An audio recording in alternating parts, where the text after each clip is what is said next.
নমস্কার বন্ধুরা, আমার চ্যানেলের নতুন একটি ভিডিওতে তোমাদের সকলকে স্বাগতম।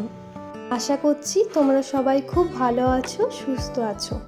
সোমবার, আজ তোমাদের সঙ্গে দই বড়ার রেসিপি শেয়ার করব। দই বড়ার রেসিপি এমন কিছু না, তোমরা তো সবাই জানো, তাও ভাবলাম আমি যখন বানাচ্ছি তাহলে তোমাদের সঙ্গে একটু শেয়ার করি। কাল রাত্রে বিউলির ডাল ভিজিয়ে রেখেছিলাম। ভেজানো বিউলির ডালের সঙ্গে কাঁচা লঙ্কা আর আদা দিয়ে এটা একটা পেস্ট বানিয়ে নেব। একটা বিউলির ডাল থাকায় আমি দুবারে সেটাকে পেস্ট করে নিয়েছিলাম। প্রথমে একবারেই দিয়েছিলাম, তারপর দেখি ভালো করে হচ্ছে না, তাই দুবারে করে নিয়েছিলাম।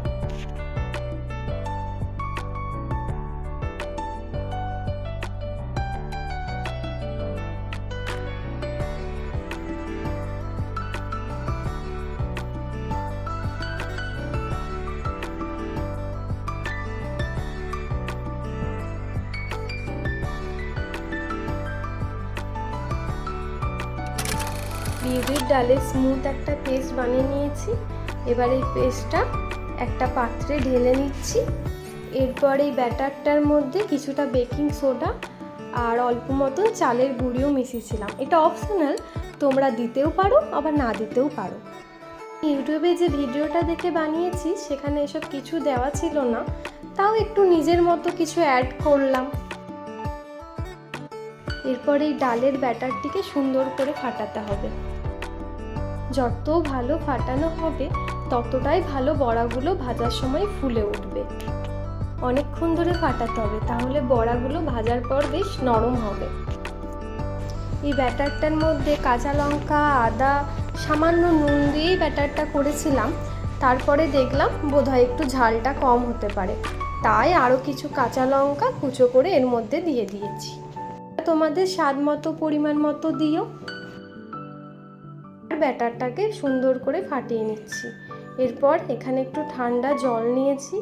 এরপর ওই ব্যাটারটা অনেকক্ষণ ধরে ফাটানোর পর এই জলের মধ্যে ওই ডোটা ফেলে দেখবো যে ভাসছে নাকি। যদি দেখি যে ভাসে, তার মানে ব্যাটারটা সুন্দর ফাটানো হয়ে গেছে। এরপর কড়াই চাপিয়ে দেবো গ্যাসের মধ্যে, তার মধ্যে সাদা তেল দিয়ে দেবো। তেলটা মিডিয়াম গরম করলেই হবে, খুব বেশি গরম করার দরকার নেই। এবার ওই বড়াগুলো আমি তেলের মধ্যে দিয়ে দেবো।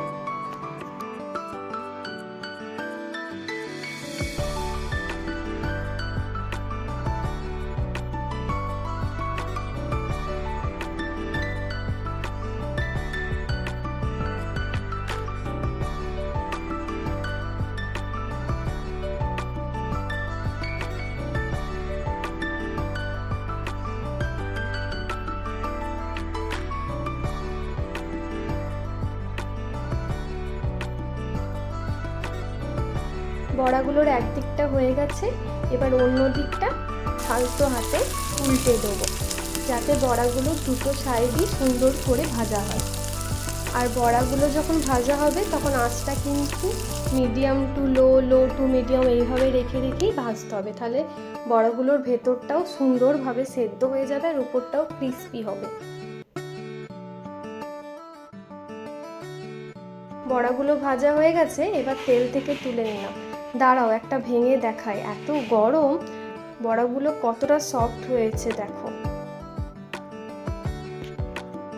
এই তো কড়াই থেকে নামালাম, তাই এত গরম ছিল বড়াটা ভাঙতেই পারছিলাম না। দেখো কত নরম হয়েছে। বাকি বড়াগুলোও আমি আস্তে আস্তে এইভাবেই ভেজে নিলাম।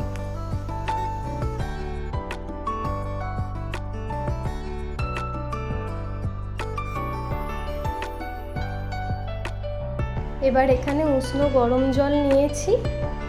এবার এই গরম জলের মধ্যে অল্প পরিমাণে হিং, স্বাদ মতো চিনি আর স্বাদ মতো নুন মিশিয়ে নেব। এটা লক্ষ্য রাখতে হবে জলটা যেন খুব বেশি গরম না হয়, আবার খুব বেশি ঠান্ডাও না হয়ে যায়। মোটামুটি হাত ডোবানোর মতো উষ্ণ গরম জল হলেই হবে। চিনি, পরিমাণ মতো নুন, হিং মিশিয়ে চামচের সাহায্যে ভালো করে মিক্স করে নেব।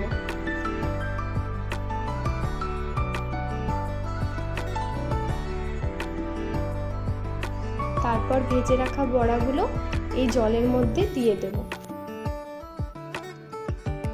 বড়াগুলো এখানে ভিজতে থাকুক, ততক্ষণ আমরা তেঁতুলের চাটনি আর গ্রিন চাটনিটা তৈরি করে নিই। চলো, এখানে প্রথমে চিনি দিয়ে চিনিটাকে ক্যারামেল করে নিতে হবে।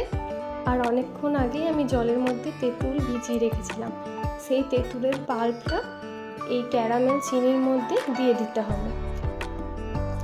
এরপর এর মধ্যে রেড চিলি পাউডার, চিনি, নুন, বিট নুন, চাট মশলা সব পরিমাণ মতো দিয়ে ভালো করে ফুটিয়ে নিলেই আমাদের তেঁতুলের চাটনি রেডি হয়ে গেল।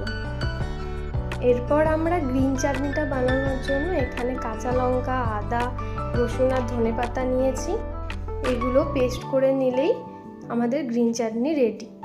এখানে 1 কিলোর মতো দই নিয়েছি। শেষে অবশ্য আরও 500-600 দই মেশাতে হয়েছিল, কারণ ওই দইয়ে হয়নি। তারপর এই দইটিকে ভালোভাবে আমরা ফেটিয়ে নেব।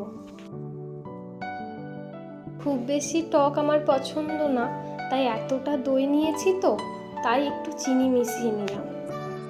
আর তার সঙ্গে দইয়ের মধ্যে কাশ্মীরি রেড চিলি পাউডার, নুন, চাট মশলা, বিট নুন এগুলো দিয়ে দিলাম। তারপরে এই দইয়ের ব্যাটারটাকে আবার ভালোভাবে ফেটিয়ে নেব। এই ব্যাটারটাকে অনেকক্ষণ ফেটানোর পর মনে পড়লো যে এর মধ্যে তো বরফই দেওয়া হয়নি, বরফ দিতেই ভুলে গেছি।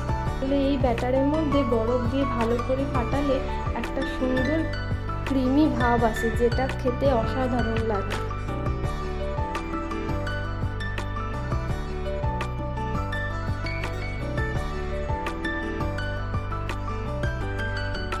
মোটামুটি দইয়ের ব্যাটারটা রেডি হয়ে গেছে।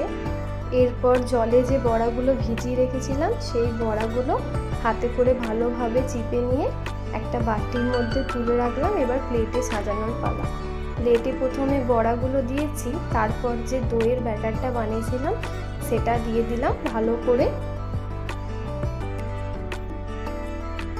তারপর ওপর থেকে দিয়ে দিলাম তেঁতুলের চাটনি। তারপর যে গ্রিন চাটনিটা বানিয়েছিলাম সেটাও দিয়ে দিলাম। এরপর যে বাড়িতে ভাজা মশলাটা বানিয়েছিলাম সেটা উপর থেকে দিয়ে দিলাম। এরপর দিয়ে দিচ্ছি পরিমাণ মতো চাট মশলা, কাঁচা লঙ্কা আর ঝুরি ভাজা। এরপর এর মধ্যে বাদাম দিয়ে দেবো, তাহলে আমাদের দই বড়া রেডি। তোমরাও একবার এইভাবে বানিয়ে দেখো, খুব ভালো হয়েছিল খেতে। আজ তাহলে এটুকুই, আবার দেখা হবে অন্য একটা নতুন ব্লগে। তাহলে ভালো থেকো, সুস্থ থেকো। ভিডিওটি ভালো লাগলে আমার চ্যানেলটি লাইক, শেয়ার আর সাবস্ক্রাইব করে দিও। টাটা।